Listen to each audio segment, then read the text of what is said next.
நம்ம வந்து gold fish breeding விட்டுருந்தோம். அது வந்து எக் லேயர்ஸ் வந்து பண்ணியிருக்கு. வாங்க பார்க்கலாம். போகலாம். இதில் தான் எக் இருக்கு. எங்கடா எக் இருக்குன்னு நீங்கள் கேட்கக்கூடாது. பாருங்க, இதோ வெள்ளை வெள்ளையே ஜவ்வரிசி மாதிரி அப்படியே பாயாசத்தில் போடுற ஜவ்வரிசி மாதிரி இருக்குங்க. பனி புளிவு மாதிரி இருக்குல்ல, அதான் எக்கு. இங்கே பாருங்க, இதோ இங்கெல்லாம் இருக்கு பாருங்க. இதுதான் எக்கு. இது பார்த்தீங்கன்னா மறைஞ்சிட்டு இருக்கீங்க.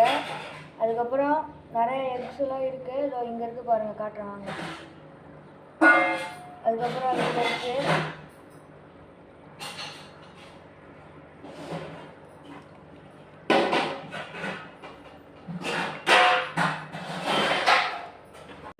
எக்ஸுக்கு வந்து ஃபங்கை பாக்டீரியாஸ் வரதுக்கு வாய்ப்பு இருக்கு.